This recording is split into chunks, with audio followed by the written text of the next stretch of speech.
दोस्तों खुशामदीद। इस वीडियो के अंदर हम आपको तारफ़ देंगे पल्स ऑक्सीमीटर का। पल्स ऑक्सीमीटर एक छोटी सी डिवाइस है जो कि हमारा ब्लड ऑक्सीजन लेवल और हमारा पल्स रेट मालूम करने के लिए इस्तेमाल की जाती है। इसके अंदर 2 AAA बैटरीज डलती हैं। ये बहुत ही सस्ती मार्केट के अंदर दस्तियाब है और इसके अलावा इसकी एक्यूरेसी बहुत ज़्यादा है। सबसे पहले हम समझते हैं कि ये मशीन कैसे काम करती है। तो देखिए, ये छोटी सी मशीन है, क्लम्प टाइप मशीन है।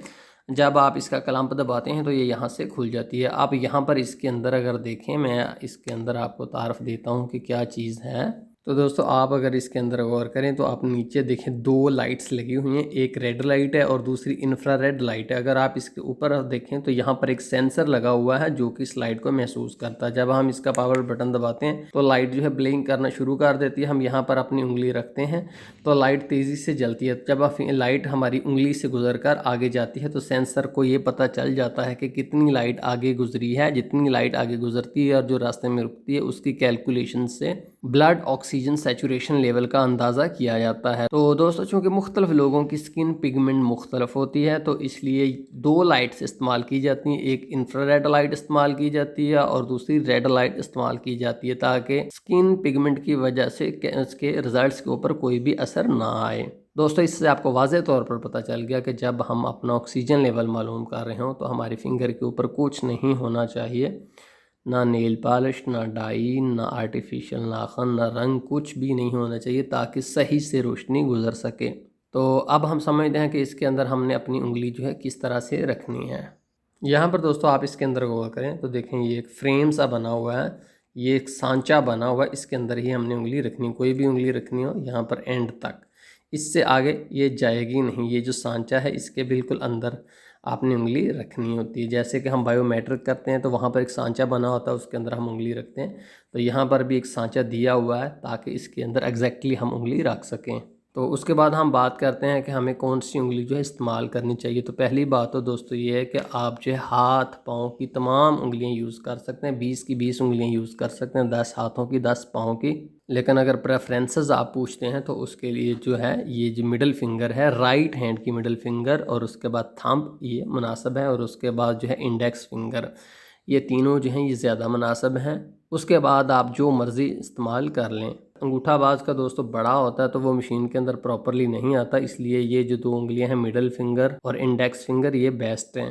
तो पहले दोस्तों मैं आपको ये बताना चाहूँगा कि जब आपने अपना ऑक्सीजन लेवल मालूम करना हो, आप चेयर के ऊपर बैठिए, टेबल के ऊपर हाथ रखिए, बिल्कुल रिलैक्स कीजिए। आपके हाथ बहुत ज़्यादा ठंडे नहीं होने चाहिए, हाथ धुले हुए साफ़ सुथरे होने चाहिए। आप बिल्कुल रिलैक्स कीजिए और उसके बाद जो है आप अपनी मशीन को ऑन कर दीजिए। मशीन ऑन जब हो जाएगी तो आप उसके बाद आपने अपनी जो है मिडल फिंगर या इंडेक्स फिंगर इसके अंदर दे देनी है और उसके बाद यहाँ पर आपने हाथ रख लेना है। कुछ देर इंतज़ार कीजिए तो आपकी रीडिंग स्क्रीन के ऊपर आ जाएंगी। तो देखिए नाज़रीन, यहाँ पर मेरा जो ऑक्सीजन लेवल है वो 96 था, अब 97 हो चुका है।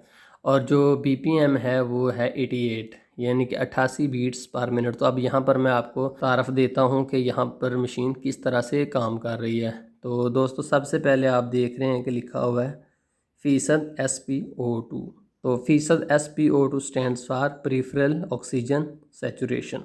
तो दोस्तों, मैं आपको ये बताना चाहूँगा कि नॉर्मल ऑक्सीजन लेवल जो है वो 95 से लेकर 100 तक होता है और 90 से लेकर 94 तक लो ऑक्सीजन लेवल होता है। और बिलो 90 से जो नीचे है वो एमरजेंसी के अंदर शुमार किया जाता है। उसके बाद नेक्स्ट आइए तो लिखा हुआ है PR/BPM। PR का मतलब है पल्स रेट और BPMs का मतलब होता है बीट्स पर मिनट। तो यहाँ पर दोस्तों मैं आपको ये बताना चाहूँगा कि जो BPM है वो एज और एक्टिविटी इन दोनों के ऊपर डिपेंड करता है। लेकिन अडल्ट के लिए मैं नॉर्मल आपको बता देता हूँ, 60 से लेकर 100 बीट्स पर मिनट होती हैं इस जनाब। उसके बाद देखिए दरमियान में लिखा हुआ है PI परसेंटेज। तो PI परसेंटेज का मतलब है परफ्यूजन इंडेक्स परसेंटेज। जैसा कि आप देख रहे हैं लिखा हुआ है 10.5। उसके बाद दोस्तों आप नीचे देखें तो एक ग्राफ जो है मुसलसल बन रहा है और काफ़ी वाज़े तौर पर ग्राफ है। तो ये क्या चीज़ है? दरअसल ये परफ्यूजन इंडेक्स का ग्राफ है। मतलब इसका ये है कि मशीन को कितना अच्छा सिग्नल हमारी नब्ज़ का मिल रहा है। तो जैसा कि आप देख रहे हैं कि बहुत ही वाज़े सिग्नल जो है वो मिल रहा है, बहुत ही वाज़े ग्राफ बन रहा है। तो याद रखिए, अगर ये सिग्नल बहुत वीक है तो उससे हमारी मालूमात जो है मशीन सही हमें नहीं देगी। जैसा कि अगर आप देखिए तो मैं यहाँ से जो है अपनी उंगली की सप्लाई कट ऑफ कर देता हूँ, तो साथ ही आप देखें कि ग्राफ जो है वो भी बिल्कुल ख़त्म हो जाता है। अब मैं यहाँ हाथ छोड़ देता हूँ तो उसके साथ ही मेरा जो है पल्स रेट जो है मशीन डिटेक्ट करना शुरू कर देती है। तो ये याद रखिए कि ऑक्सीजन सैचुरेशन लेवल तब ही आएगा जब मशीन आपकी नब्ज़ को वाज़े तौर पर डिटेक्ट करके यहाँ पर ग्राफ बना रही होगी। जितनी अच्छी नब्ज़ आपकी मशीन को मिल रही होगी उतना ही ज़्यादा परफ्यूजन इंडेक्स होगा। उसके बाद आप देखें तो एक ऊपर लाइन मुसलसल जा रही है, ये भी हमारी नब्ज़ को बता रही है। तो दोस्तों अब हम अपने हाथ की 10 उंगलियों का ऑक्सीजन लेवल चेक करते हैं और देखते हैं कि इनमें क्या फ़र्क आता है। तो याद रखिए इसकी 97 है। उसके बाद वाले की चेक करते हैं।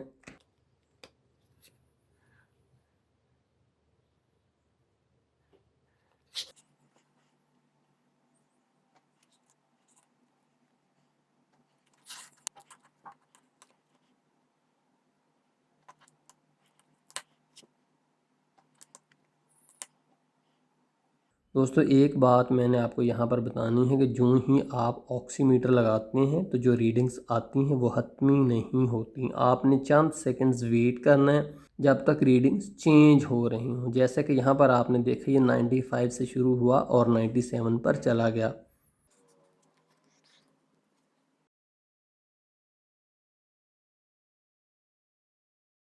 तो दोस्तों आपने देखा कि मेरा जो एवरेज ऑक्सीजन लेवल था वो 97 आया है। एक बात मैं और आपको बता सकता हूँ कि जस्ट +-2 का फ़र्क इसमें होता है, इससे ज़्यादा फ़र्क नहीं होता। ये जो डिवाइस है ये कोई बच्चों का खेल नहीं, ये बहुत ही सेंसिटिव और हाई क्वालिटी की डिवाइस है जिसकी रीडिंग्स बहुत एक्यूरेट होती हैं। इन पर आप रिलाई कर सकते हैं, भरोसा कर सकते हैं, बशर्ते कि आप इसको सही तरीके से इस्तेमाल करें। तो दोस्तों बहुत शुक्रिया हमें देखने का। एंड पर आपसे वीडियो को लाइक करने की रिक्वेस्ट है। अल्लाह हाफिज़।